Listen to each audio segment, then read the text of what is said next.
51 days to election 2024. Hello, good afternoon, and welcome to another exciting edition of the Citi'uation Room, coming to you live from our studio here in Tesano, in Accra. On Citi'uation Room, we talk politics, and as we prepare for the December election, we'll tell you what the political parties have been up to, what their presidential candidates has also been up to, and what the Electoral Commission has also been up to. This week, the Commission met with the political parties in an IPAC meeting in a bid to fine-tune the register as the December election approaches.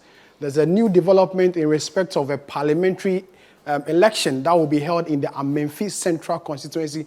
There's a court case on that particular one. We'll delve into it and tell you what it means. Already, the Electoral Commission has issued a statement disqualifying the NDC parliamentary candidate in that particular constituency. When I come back from the break, we'll delve more into this and I'll tell you who I'm doing the show with today.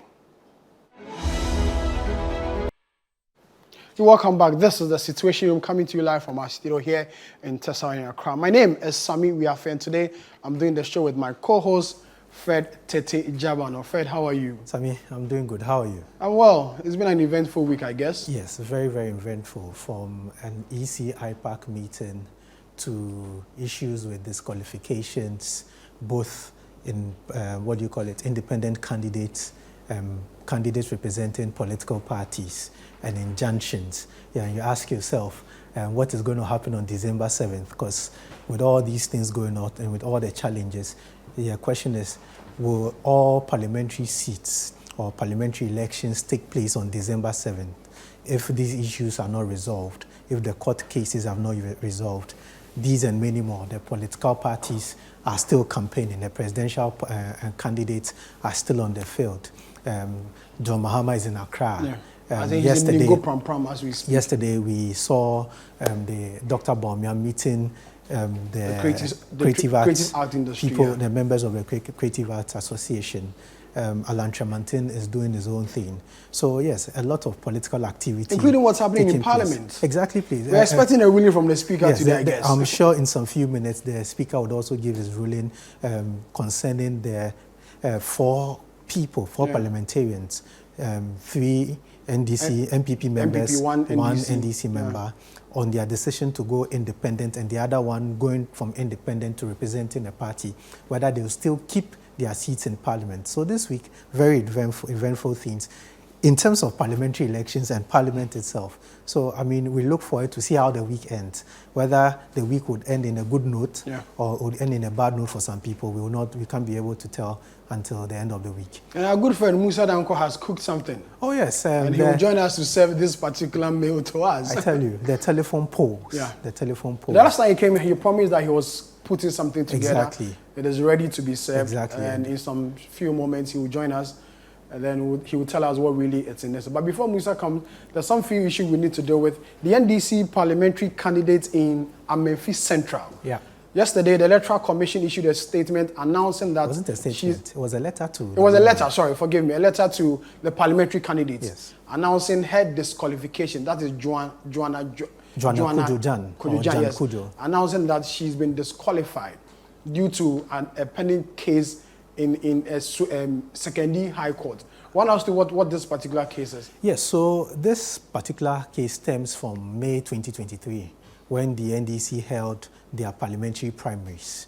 In May 2023, the parliamentary primaries in Akim Central had a lot of issues. You had the incumbent MP, Peter Yaokwachiaka. And he's one of the members of parliament the NDC is seeking to remove from parliament. Exactly. You had him contesting that particular parliamentary primaries with Joanna Kujo Jan. Joanna Kujo Jan is a miner. She has been running a small-scale mine company somewhere in the western region. After the primaries, Joanna Kujo Jan was declared winner. There were issues with this particular primaries. One of the issues was that some people within the party in the constituency believed that Joanna Kujo Jan was not a registered member of the party in the constituency and hadn't met the criteria to run as member of parliament or parliamentary candidate within the Akim Central constituency. This issue got the people going to court. So there are 3 party members within the constituency who went to court to challenge the legitimacy of Joanna Kujo Jan as parliamentary candidate of the NDC after the May 2023 elections. When they went to court, they were seeking for some reliefs. One of the reliefs was to declare the election as null and void, that primaries are null and void, and also declare that Joanna Kujojan was not legitimate or could not contest that particular parliamentary elections. The case went before the court, and we are told that when the case went before the court, an elder of the party within the constituency, who we are told is also a former member of parliament for the constituency, went before the court to try to get an out-of-court settlement. The court agreed to the out-of-court settlement, but they didn't reach an agreement. The two parties did not reach an agreement. So then the court had to make a decision based on the application for an interlocutory injunction to restrain Joanna Jan from holding herself as an elected parliamentary candidate, and also restraining the party from recognizing her as a parliamentary candidate, and restraining the Electoral Commission from also accepting her and recognizing her as a parliamentary candidate. This went on. The court granted the interlocutory injunction. We are told that after the court granted the interlocutory injunction, the NDC went back to the same court to file for a stay after they have appealed the decision of the court. But the High Court dismissed the stay. So they went to the Court of Appeal. The matter, as we speak now, is at the Court of Appeal. But in September, some few weeks to the opening of nominations, the NDC realized that with the matter in court, they could not present Joanna Jan as parliamentary candidate. So then what did they do? They decided that, look, we are going to annul the election held in May 2023, which was being challenged anyway, and conduct a fresh one. So they conducted a fresh one, and we are told that two people picked nominations to contest that particular election, Joanna Kujojan and Peter Yao-Kwachiaka. But in the course of vetting, there were some issues raised with the incumbent's nomination papers, which got him to withdraw from the race. The EC went on to hold the election the next day, which was the Sunday, and declared Joanna Kujojan as the duly elected parliamentary candidate for the NDC. She went and filed her nominations in the course of the week, the next week. Now, few days to the printing of ballots and the, the publishing of the notice of poll, we saw a letter from the Electoral Commission written to the parliamentary candidate for the NDC that she had been disqualified from the race based on a court. She had already filed her nomination. When the EC opened nomination to be filed for parliamentary candidate, that window, she filed all right. Exactly. And her documents were went through the process and were accepted by the Electoral Commission. She went through the process of nomination. But the EC came back, and this letter was dated the 10th of October, where the EC stated that due to the injunction which had been placed on her in the earlier election. But I'm not putting you on the spot, but the EC didn't know there was an earlier injunction and accepted her documents when she came to do her nomination? The EC was served and had been a party to the initial case.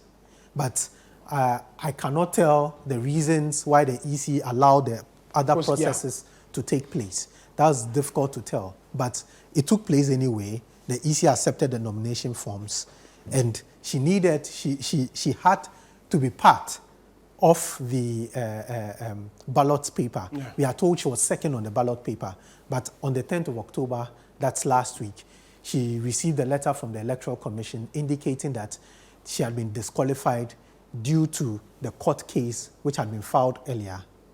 The NDC took notice of this particular issue, and what they have decided to do was to go back to the court today. And in court, they have placed an injunction. They have filed an injunction application challenging, first they filed a writ challenging the decision of the Electoral Commission, and subsequently added an application for interlocutory injunction where they want the printing of the ballot papers and the notice of poll to be put on hold till the court determines the case before it. So as we speak now, there is an application for injunction at the court waiting to be heard by the court on the 24th of October. Interestingly, when it comes to issues of injunctions and applications of injunction before the court, there are two parties, two schools of thought. The first school of thought is that once a party files an application for injunction, it's as good as injunction. So you wait for the court hears the case. There's a second school of thought which doesn't believe that. The second school of thought believes that, look, until a court sits to hear and determine the case, you cannot, we can go ahead with everything you want to do. So these are the two school of thoughts when it comes to courts applications for interlocutory injunctions. Okay, Fred, just hold on. In a short while, we'll speak to Justice Abdullah. He's a private legal practitioner to get his thoughts and opinion on this particular issue, which for me, from where I sit, and with some few days to elect in 51 days, I'm struggling how they will go through this. I mean, don't forget, apart from this Akim Central case, there's a case in the Central region which has to do with Cynthia Morrison, where a district court also placed an injunction on her. On the same, she's also run as independent candidate. Exactly. And one of the four members of parliament who may lose their seats after today's ruling by the speaker. Abdullah, good afternoon. Thank you very much for joining us on the Situation Room. Fred has given us. Good afternoon. Fred has given us. Thank you very much. Fred has given us history of this particular issue within the Memphis Central constituency. From where you sit and your analysis of this matter so far, are you surprised by this development? Indeed, I'm rather surprised about the decision of the Electoral Commission that relied heavily on an injunction placed on a candidate to disqualify that candidate. In fact, it's completely unheard of.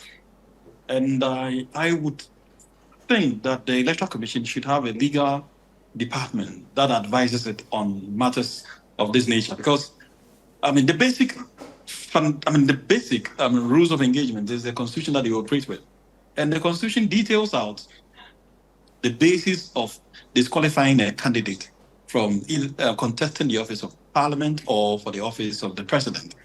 And nowhere would you find anything close to even the pendency of a suit against a person as a basis of disqualifying that person.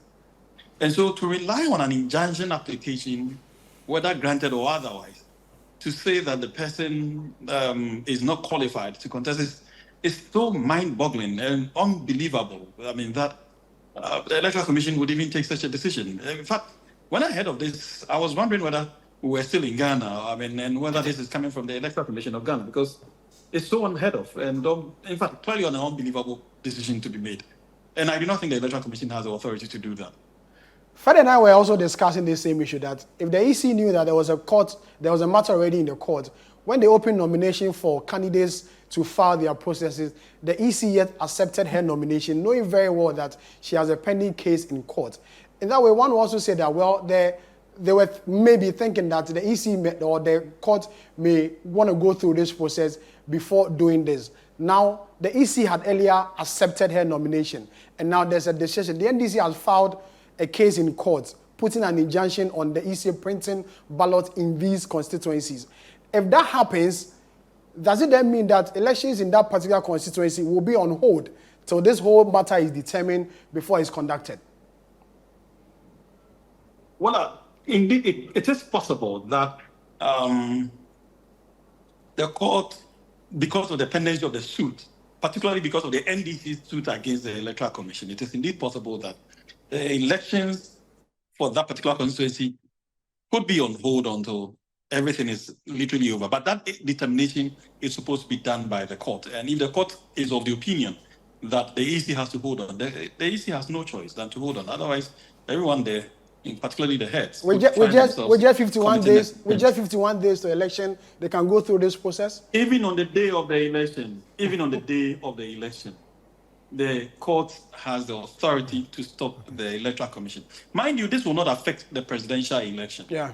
This will not affect the presidential election. And even if it has the potential, because this is just about the members of Parliament. But even if it has the potential remotely to affect the presidential election. It's still in the interest of fairness, justice, and the rule of law for the Electoral Commission to hold on. Because that particular constituency could, of course, affect everything else, but not when the persons involved, and these are major stakeholders, have their rights being infringed upon by the same Electoral Commission.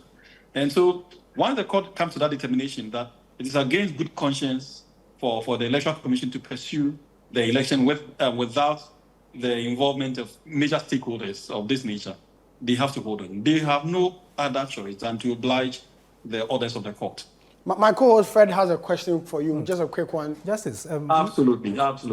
Justice, looking at this particular case and looking at the case of Agona West, where now we are having people going to court to get the court to restrain individuals from running for office, especially some few weeks to an election or few weeks to the printing of ballots. What does this mean for our democracy?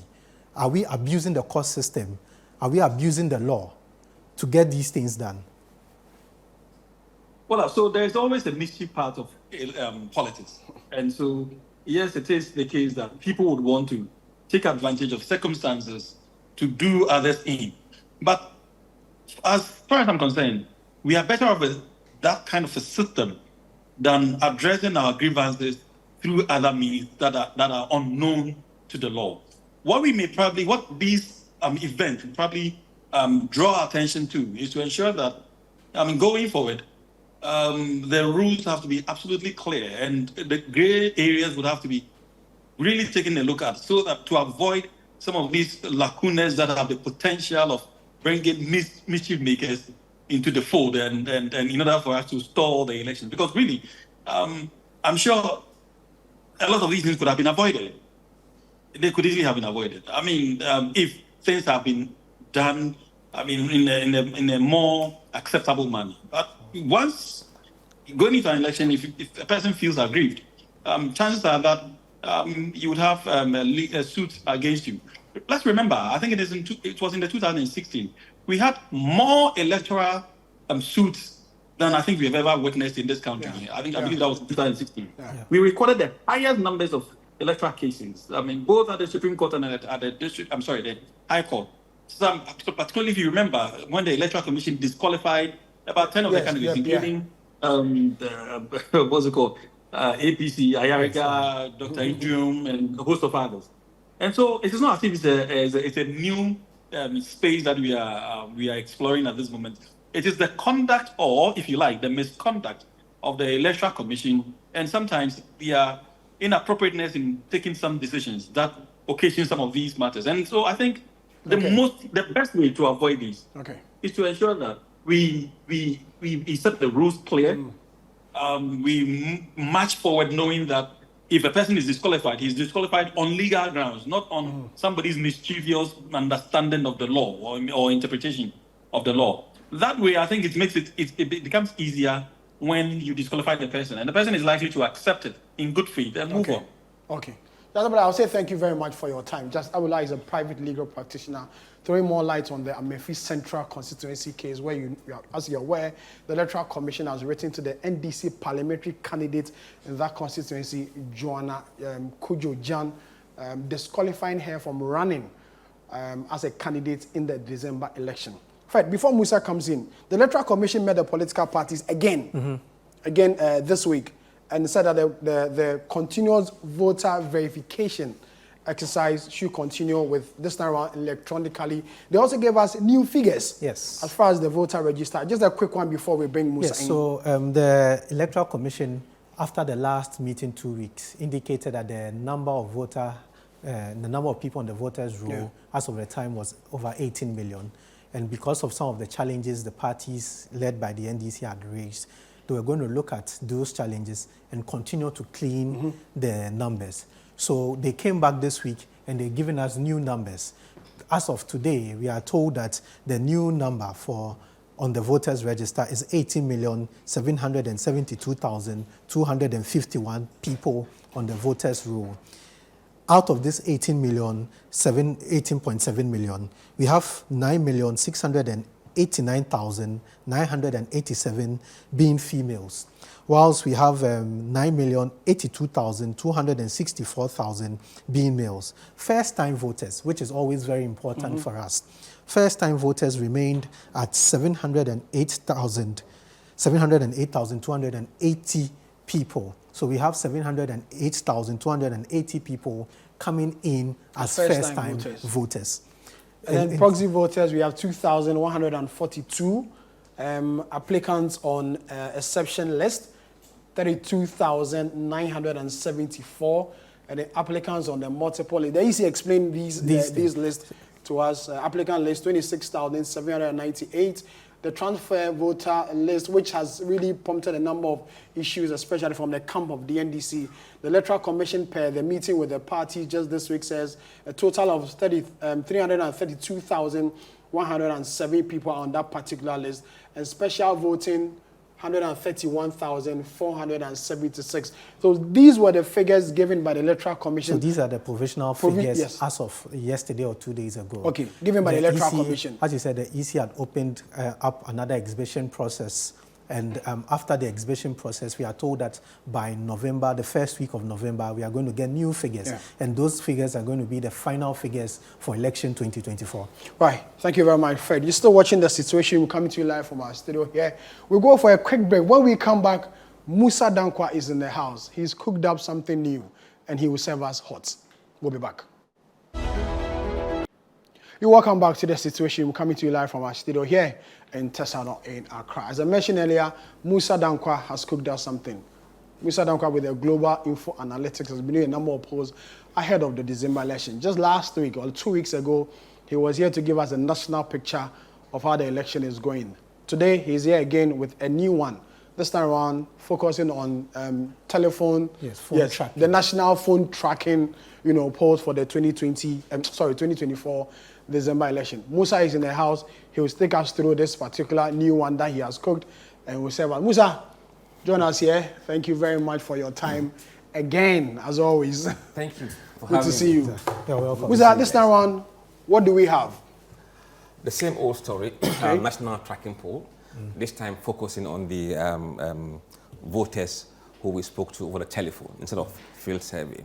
What we've realized is that when you get close to election in the field, people become they coil back in how open they are with their responses.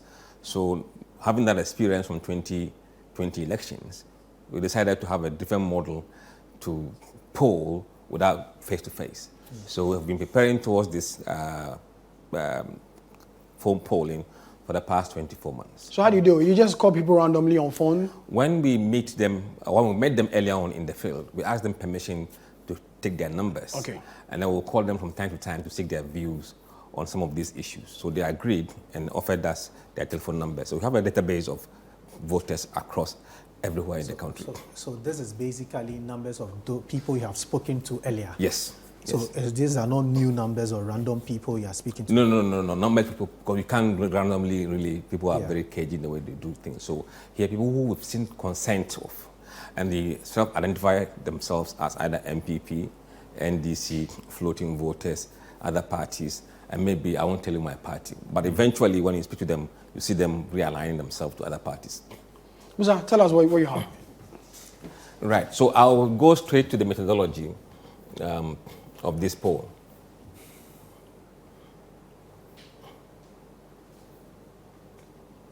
Okay, here. So basically, we sampled 1,569 voters randomly from the pool we have. Confidence level is 95%, margin of error 2.47%. It was live telephone interview with the people, and then also interviews were conducted between 7th October and 12th October. Now, the sample of 1,569 was allocated to parties based on the average party affiliation we have on our system. Averagely, about 34% of people we sampled say they are MPP. That equates to 537. And 30% said they are NDC, so that equates to 499. And then floating voters, 282, that's about 18%. And then other parties, 4%, that's about 55%, 55 respondents who are into this category. And those who don't disclose their party affiliation were 13%. That's about 196 respondents in the sample. So this is how we've been doing it. And I think this is also how they do it in the US. In the US, when you register to vote, they ask you to declare your party affiliation. So from the system, you're able to call people who are Democrats or Republicans or independent. And we've used the same approach here to try to get around the issue of face-to-face close to the election. If these people were the people you had earlier interviewed, and now you call them on phone, their positions won't change. They'll still be the same. No, that's changed. It could change. Yes, they are changing. Okay. Yes. Even those who are hardcore MPP and DC, views are changing. Those who are floating voters, they are changing. There are people you call earlier, they will say, oh, I'm MPP. When you call them now, they say they are floating voters. Or he was, I will not disclose, but now he say, I'm MPP or I'm NDC. So those changes are happening, and their views are not static. Right. Right. So this is demography. I don't want to invest too much time here, but reflects 18 to 24, 18%, 25, 34, 37%, 35 to 44. The numbers are there. We just want to go straight to the key issues.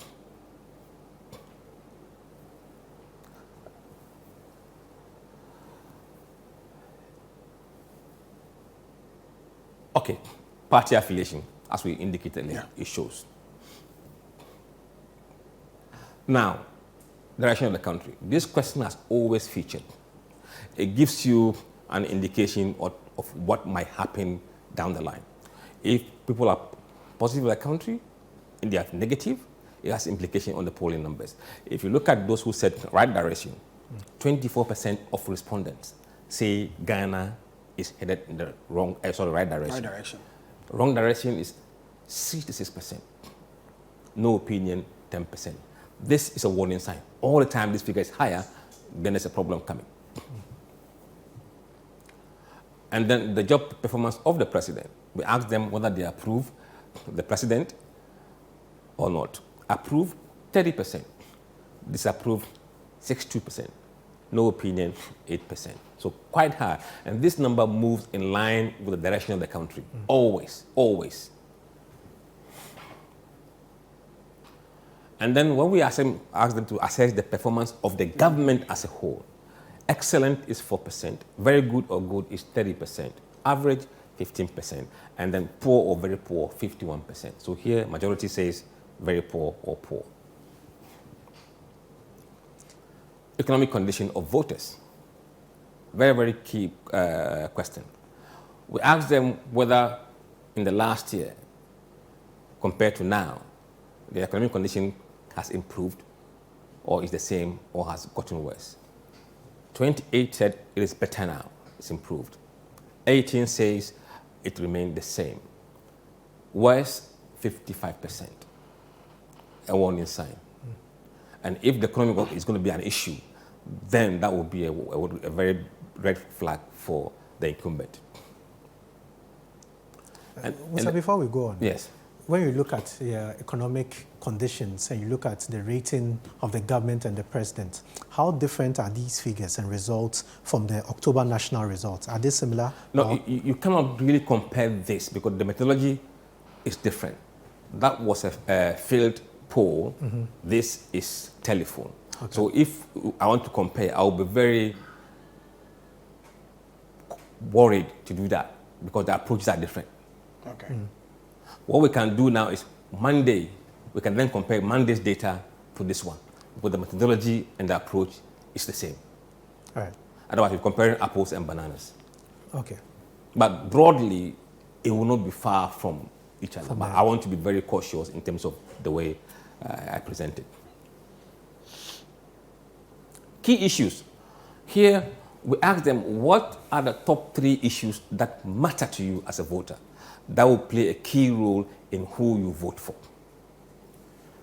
Economy, again, 74% of the issues people mentioned as priority was on the economy.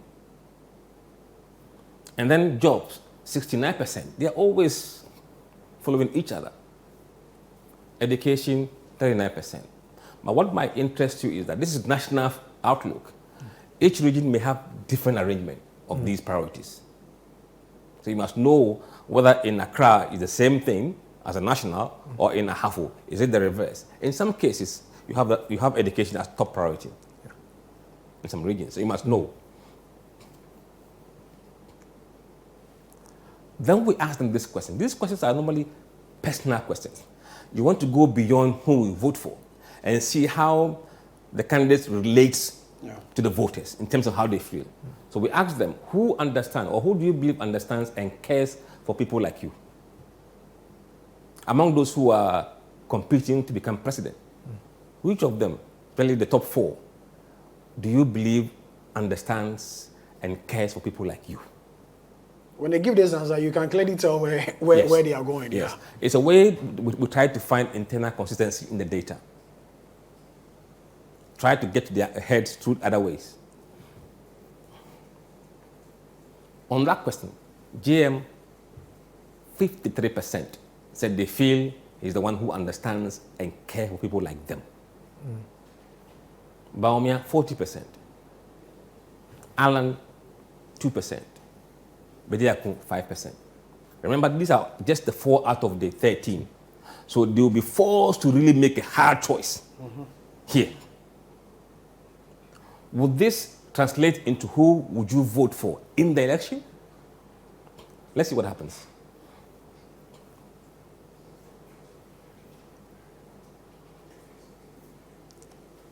Mahama, who would you vote for in the upcoming election? Mahama, 53.1. He has bettered his performance against the earlier question.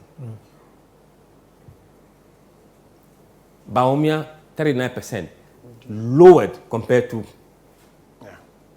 It tells you that he is sharing his base with some people. Those are underlying polling data that must be a concern for his campaign. Alan Chermatin, 1.7%. Bediako, 5.2. So Alan drops. Alan was 2.0. Let's go back. He was doing 2. Yes. He has shed 0.3%. Bediako was 5. He's added 0.2. Yes. Muhammad gained 0.1. And the rest of the other people got 1%. So people have moved from DMB, Alan, to Mahama, Bediako, and the rest.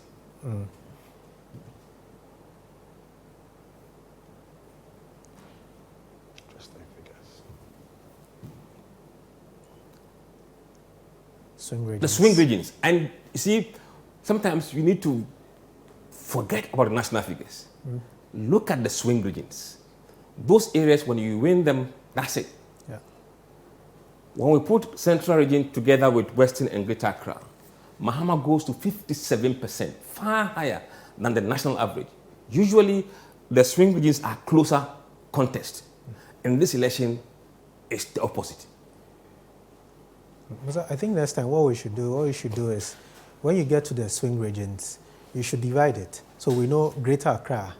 I think we are able to do that, but I don't think I had the time to. Yes. Because why I'm saying that is that when you look at the new figures coming out, you'd realize that from the new voter register, the provisional one, the Greater Accra region seems to be now the highest number of, the highest region with the number of voters. Yes. And their votes, the voters have really shot up. Significantly. 100,000 and above. Yeah, about 10 constituencies. Yes. Have about 10, over 100,000. 100,000 above. Yeah. So if you joke with Greater Accra, you're going to be in big trouble. So the swing regions, you see, Baume is less performing in the swing regions, which must be a worry. And then Alan goes up in the swing regions. Bediako is up.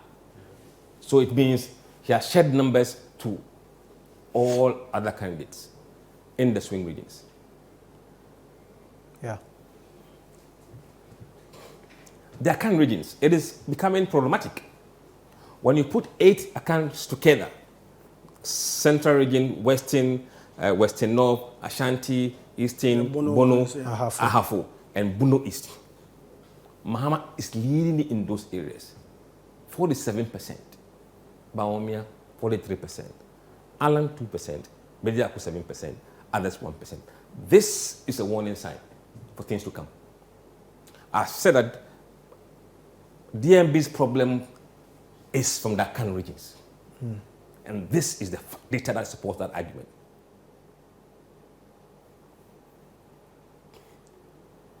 Northern regions put together, all northern regions put together. All 5 regions. 5 regions.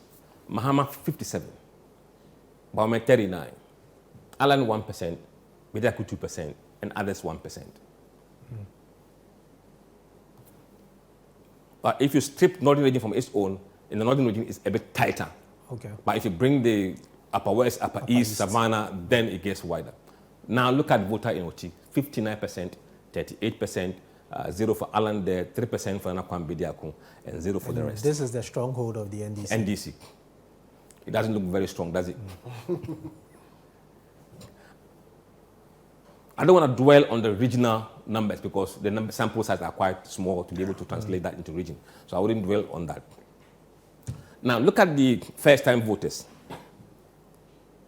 Mahama is on 54.7% among first-time voters. That's a blue line. And then Bawumia 31.3 among first-time voters. Alan gets nothing there from the telephone poll, and Bidia gets 15.5 of the first-time voters. 1.6 for the others. So if you look at the first-time voters, Mahama is doing better than the national average, and Bidiaku is far outperforming his numbers anywhere else in the first-time voters. It tells you that he's backed by people who are younger voters, under the age of 24. When you look at the older voters, Mahama is on 53.1, exactly the same as his average. Bawumia on 39.4. And then Alan 1.7, Bidaku 5.7, others 1%. But what seems to be happening here, you know, some few months ago, they were at par. Yes. When it came to first-time voters. Yes. But all of a sudden, we've seen a drop in the months. But in October, he dropped among the first-time voters. And then this is also confirming the same pattern that even on the telephone, he has dropped. Are they giving reasons? No, but they are going here. Nana Kwame Bediako is doing well. And where is he doing well? In Ashanti region, where MPP should be doing the numbers. In Eastern region, where MP must do the numbers. And in Central region, where Baumia's vote goes to him and Alan. So he's hitting the MPP where he hits most. Eastern region, Ashanti region, and in fact, Buni is as well. And it seems like Alan is not performing at all amongst first-time voters. No. Because they look at Nana Kwame Bediako as a role model. Simple as that.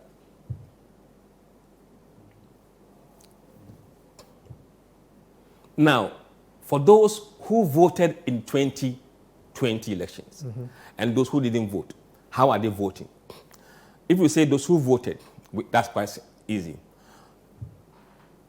Those who voted, Mahama 52.5, Bawumia 41.2, Alan 1.7, Bidiako 3.5, others 1.2. For those who did not vote, this doesn't mean first-time voters. This could mean first-time voters and those who were old enough but couldn't have chance to vote and who are voting now. Among those groups, look at it, Mahama 58.7, Bawumia 23.9, Bidiako, Alan 1.3, Bidiako 16.1, others 0. So you can see the effect of the younger voters and those who didn't vote profoundly in the case of Nana Kwame Bediako and for John Mahama. We still can see the influence of the first-time voters. Yes. And Nana Bediako does so well from 12 to 16. Absolutely. We need to be looking at the message he's given to these first-time voters. Because it's a matter of time that the two main candidates begin to deal with him.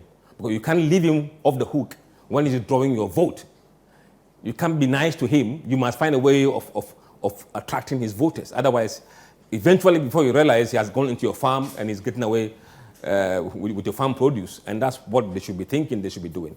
And they should do it in a way that is strategic. At the moment, it's just between Mahama and Bawumia hitting themselves. Yeah. And then Bidiako is having a free ride. Now, let's look at the party affiliation. This is very important to see who is stronger in his base and who is also appealing more to floating voters. And this is what will decide the election, frankly, but bottom line. Among those who say they are MPP, 9% are voting for Mahama. Baumia receives 87% of his base. 1% are doing Alan, and 3% are doing Nakwam Bediako. When you come to NDC, 97% of them are voting for their own. 1% for Baumia, 1% for Alan, 1% for Bediako. Among floating voters, it is quite profound. Look, we saw it last time in the same October poll. The same thing is being repeated here. Mahama is on 63%, Baumia 21%, Alan 1%, Bediako 14%. That is significant. And then among those who support other smaller parties, Mahama is on 18%, nothing for Baumia, 25% for Alan Chermatin, 33% for Bediako, and 25% for the other parties again. So the other parties, they are supporting others than their own. Yeah. And then when it comes to those who don't disclose their party affiliation, they are another dangerous group. Mahama is ahead 56%, Baumia 27%, Alan 5%, Bediako 10%, others 2%.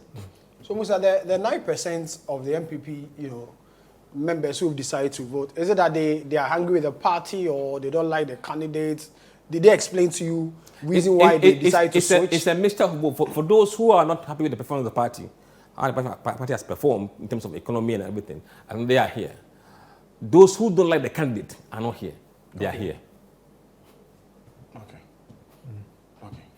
Musa, we'll go for a quick break. When we come back, we'll continue with these figures. Still watching the situation. We're coming to you live from our studio here in Tesano in Accra. My name is Sami Wiafi. I'm doing this with Fred Tete-Jab, and we'll go for a quick break. When we come back, Musa will continue with the data. You're welcome back. You're still watching the Citi'uation. We're coming to you live from our studio here in Tesano in Accra. Musa Dankwa is taking us through a new poll he's conducted, a telephone one, not the field one. This is around random telephone conversations with persons as we prepare for the December election. Musa, a friend of mine has sent me a text message, and I want to ask you. He says, ask Musa why Kwame Bediako seems to be doing well in all the polling that you have conducted. Did the people tell you why they may want to prefer him or decide to vote for him? We don't ask you why you are voting for A or voting for B, but we can triangulate. You can look at the demography of those people who are voting for Bediako and what their key issues are. And I think you can conclude to say that, look, they believe that the two main systems have failed them. Okay. If you listen to these young people, that's what they have been saying, that NDC, MPP has failed them, and that they think Bediako is offering something new. And it's also somebody that they can relate to, age group. That's why his support is mainly among the younger voters, between 18 and 24, and some 25 to 34 years old. So, Sami, today on the Breakfast Show, there was a conversation about independent candidates and why people would want, whether they would even vote for independent candidates. So when you hear what Musa is saying and you listen to some of the conversations and the comments by these people, you realize that, like Musa said, they are tired with the two parties. They do not trust the two parties any longer. And for them, they think that the best way is to give to anybody who would appear on the ballot. So when they see anybody but the two parties. Anybody but the two parties. But even with the anybody, you look at the other anybodies who is better placed to connect with most. And I think with the young voters, they believe that Kwame Bediako, they connect most with. You go around and you listen to people, and you are quite surprised. You say, oh, who are you voting for? And they'll say, Kwame Bediako. Jokingly, they'll say, you cheddar, me cheddar. Yeah. And you're like, oh, really? Yeah. And I think when we go forward, we'll see the demography of his supporters. And they're quite interesting. Now, we ran a scenario that, okay, assuming there's a runoff, who would you vote for? Mahama gets 58%, Baumia 42%. Now, the problem is not this score, but how Alan, Bediako, and other parties' voters behave in the runoff. In the case of runoff, 63% of people who are going to vote, who had earlier went for Alan, will go Mahama. So in the round one, they went for Alan. Round two, they are going for Mahama. 6-3 against roughly 37 or 38, Musa, roughly. Can we say that these numbers, the 63%, most of them are people who are not just happy with the MPP. They are MPP members who have not been happy with the NPP Yes. decide that, okay, yes. we are not going to vote for the party, we'll Yes. vote for Alan. Yes. So in this case where now there's a second round and Alan and his people are not there, we just go for the other option, which is John Mahama. Yes. Yes. And remember, Alan supporters are mostly MPP and floating voters. In the case of Bediakun, 79% of his voters will go to Mahama. And that is very, very serious. And that's why you see that Bawumia is not doing well among first-time voters, because the same first-time voters are the one behind Nana Kwame Bediakun. In the runoff, they don't go to him, they run to Mahama. That is a message confirming that DMB has a problem with first-time voters. And then among those who are voting for others, in the sample we pick, everybody went to Mahama. So you can say this is an election against the incumbent. Every other bloc is not helping the incumbent to retain power. From the data, you can see the green lines are quite dominant compared to the blue lines. You know, this is interesting. When as you were speaking, something came to mind. Sami, during the IPAC meeting, it looks a different way. It looks like all the other political parties are for the incumbent. Absolutely. The leadership and the base are not the same. Are different. Yes. Now, let's look at runoff by party affiliation. 10% of MPP voters in the runoff will vote Mahama. 10%? Yes. Bawumia gets 90%. Runoff NDC, Mahama gets 99%. So for the NDC supporters, they're not moving. That is why it is difficult to say that this race is going to go into runoff, unless the rest are able to pull a lot of numbers from the floating voters to create that scenario. At the moment, it's not happening. Look at floating voters. 73% of them will vote for Mahama, 27% for Bawumia. And among those who support other parties, 91% for Mahama, 9% for Bawumia. And those who do not disclose their party affiliation, 69% Mahama and 31% Bawumia. This is a green dominant chart, meaning that these guys are on their own. Musa, no, right? The undecided guys. Is it that they don't want to tell you? No, these guys are not disclosing their party. Yes, their they're party not affiliation. disclosed. Yes. Is it that they do not wish to tell you where they want to go or no, party? There are two issues. They won't tell you which party they belong to. Okay. But they are voting for A or B or In their C. minds, they know who they are voting Yes. for. They'll tell you who they are voting for. But they won't tell you which party. But those two are not the same. So they belong to a party but will not disclose their party. The candidate they will vote for. They know who they are voting for and they'll tell you. Yeah, okay. Mahama, Alan, Bawumia, this. Yes. Which party do you belong to? That one I won't tell you. Oh, okay. Okay. So they will not disclose the party affiliation. But this is how they are behaving. Demography, key ones. Among male, Mahama 56, Bawumia 36, Alan 2, Bediakun 5, and then others 1. Among female, Mahama drops to 47%. Bawumia goes to 45%. Very competitive here. 2% for Alan, 6% for Nana Kwame Bediakun, and 1% here. There are more females than males on the voter register. Yes, so this could be a problem for Bawumia and Mahama if he doesn't take care.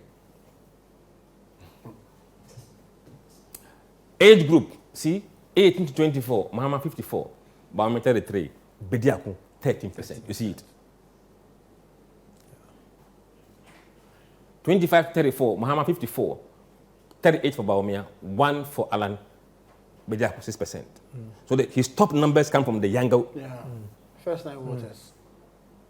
And then the older ones follow. The only group Bawumia leads in is among people who are 60, 65 and above.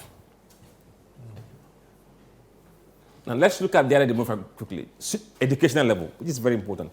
Junior high, Mahama 50, 44 for Bawumia, 2 for Alan and 2 for Bediakun. Senior high school, Mahama 53, Bawumia 39, 1 for Alan, Bediakun 6%. Look at this one. Tertiary, Mahama 55, 35 for Bawumia, 2 for Alan and 8 for Kwame Bediakun. Even at the university level, look at his support. In fact, the highest support comes from the university guys.